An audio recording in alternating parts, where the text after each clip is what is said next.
held. For a second day, members of the party gathered to listen to their leaders. Public Enterprises Minister Pravin Gordhan is wrapping up his testimony today.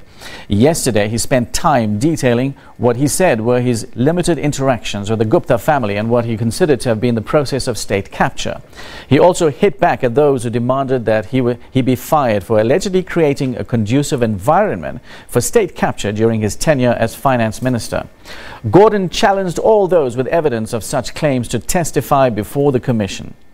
Outside the venue, EFF leader Julius Malema did not make it easy for Gordhan. He accused him of being in the forefront of what he called white monopoly capital during the demonstration. We used to sing a song during Zuma's time, and we said to Zuma, "Suka endleleni, sokushaya ngoba umendleleni, sifuna ushaya amabhunu." Zuma stood between us and the white monopoly capital. That's why we had to get rid of Zuma so that we can go directly to white monopoly capital. Our attack on Pravin Gordhan is an attack on white monopoly capital. Well, yesterday, Julius Malema also lambasted certain journalists and the Commission of Inquiry. To unpack this, we are joined via Skype by Ongama Mtimka, a lecturer in South African politics at the Nelson Mandela University. Good morning and thank you for joining us. What do you make of yesterday's remarks by Julius Malema? Good morning and thank you for having me. So Julius Malema and the EFF have been people who fashion themselves as those that want to take the struggle for economic emancipation further than the political settlement leading to 1994. And they see themselves as ultimately fighting against a system that they see as oppressive to black people, represented by powerful business interests that are compromising the extent to which transformation can be achieved by using both the economy as well as inequality within the economy and certain politicians within the governing party. So that's who they have framed themselves to be.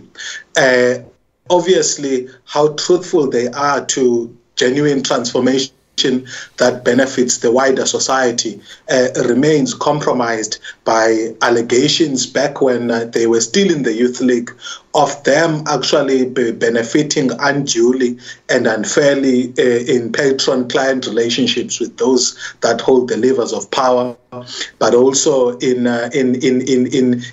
allegations of, for example, recently them benefiting from monies designated for poor black people through the VBS scandal. Now, on the one hand, Malema yesterday in his remarks lambasted journalists, but on the other hand, he asked journalists to be more diligent in seeking out the truth. This contradiction, certainly doesn't sit well with his presentation.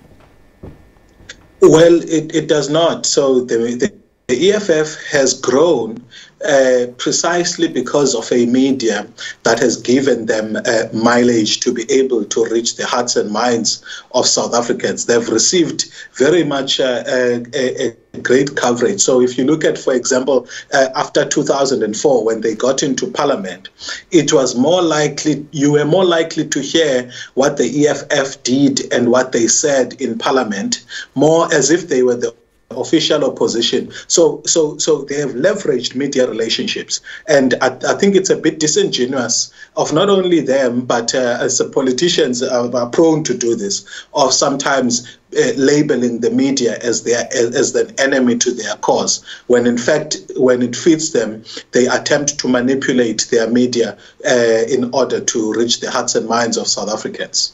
Now, the EFF was very much at the center of the movement to unseat former President Jacob Zuma. How relevant are they since President Zuma is no longer in power? So indeed, the EFF, if you look at the genesis of its policy outlook, there are 7 cardinal pillars. they arose in the Youth League before the conference of Mangaung, where they were saying they want now economic freedom in our lifetime with expropriation without compensation as one of the policies. And that was in direct confrontation with Jacob Zuma's second transition.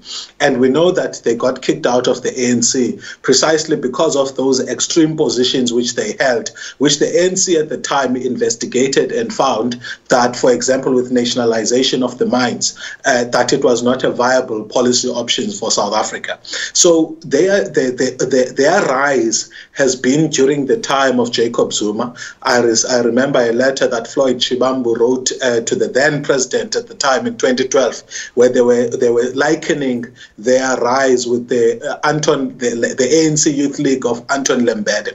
So from a positioning point of view, they arose positioning themselves as more radical. But obviously during the time of President Zuma, they won the hearts and minds of South Africans as those that would leave no stone untouched, that would leave no tactic which was even outside the rule book in terms of how you engage in parliament at the time in order to remove Zuma.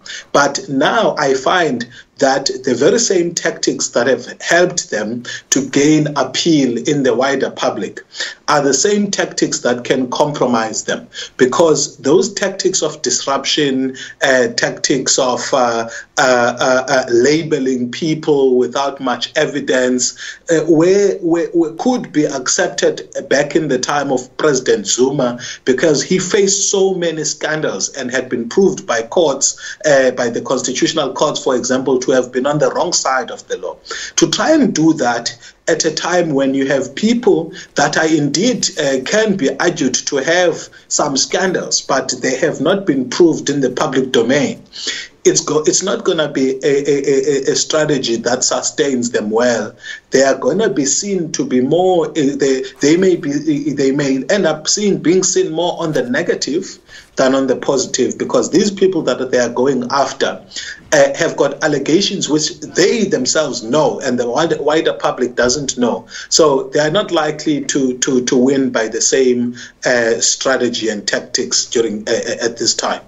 Ongama, former President Zuma was target number one for the EFF. So to what degree has Pravin Gordhan replaced him in their eyes? Well, I would say Ramaphosa has, in the sense that you remember there was the Ramaphoria after that, where they were wanting it when it comes to strategy and tactics in terms of what they go against. But also the one thing about Pravin Gordhan is that he represents a grouping of politicians that have entrenched themselves in the public psyche and as well as in markets as people that are credible and as people who are for yes, indeed, a free transformation, but in ways that are in line with the acceptable principles in a free market society. So to the extent that Julius Malema want a radical alternative, at least in their posturing, even though they are contradicting it in their lifestyle, then Pravin Gordhan then becomes the face of that campaign.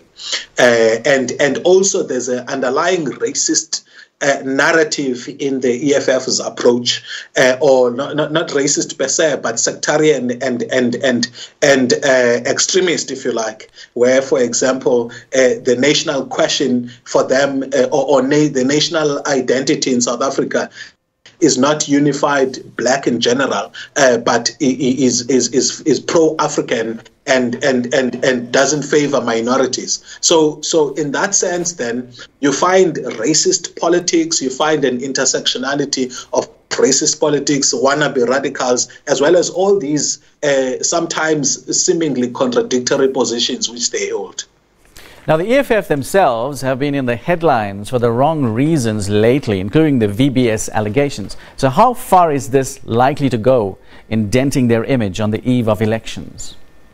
So during the Zuma era, they fashioned themselves as politicians that are looking for a clean governance. So the VBS scandal goes directly against that positioning, in the sense that they are alleged to have benefited unduly through complex relationship networks. And instead of answering directly to those questions, they have attempted to vilify the journalists that have exposed that. So it is going against their wanna be clean or projecting themselves as clean narrative, and it's going to affect their messaging going to the 2019 general election.